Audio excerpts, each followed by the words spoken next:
Hello all, welcome back to my channel Siri Kiran vlogs. ఈరోజు మన ఛానల్లో పెరుగు వడని ఎలా ప్రిపేర్ చేసుకోవాలో తెలుసుకుందాం. ముందుగా 1 కప్ మినపప్పుని ఓవర్ నైట్ నానబెట్టుకొని మిక్సీ పట్టుకోవాలి. తర్వాత మిక్సీ పట్టిన పిండిని బాగా కలుపుకొని దాంట్లో కొంచెం సాల్ట్ వేసుకోవాలి. తర్వాత ఆయిల్ని వేడి చేసుకొని మనం వడలు వేసుకోవాలి. చేత్తో వేసేవాళ్ళు చేత్తో వేసుకోవచ్చు. నేను ఇది జాలిపైన వేస్తున్నాను.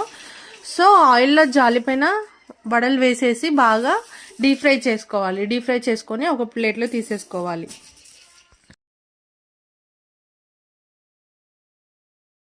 తర్వాత ఒక బౌల్లో పెరుగు తీసుకొని బాగా బీట్ చేసుకోవాలి. మనం ముందుగా తరుముకున్నటువంటి క్యారెట్ తురుముని దీంట్లో వేసుకొని బాగా కలుపుకోవాలి.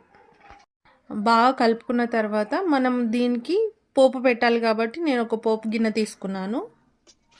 పోపు గిన్నెలో ఫస్ట్ ఆయిల్ వేసుకొని కొంచెం అల్లం ముక్కలు, తర్వాత ఎండుమిర్చి, కరివేపాకు వేసుకొని ఆవాలు జీలకర్ర వేసుకొని ఈ పెరుగులో వేసుకోవాలి. పోపు వేసుకున్న తర్వాత బాగా మిక్స్ చేసుకోవాలి. బాగా కలుపుకొని మనం ముందుగా వేసుకున్నటువంటి వడలని ఈ పెరుగులో వేసుకుంటే పెరుగు వడ రెడీ.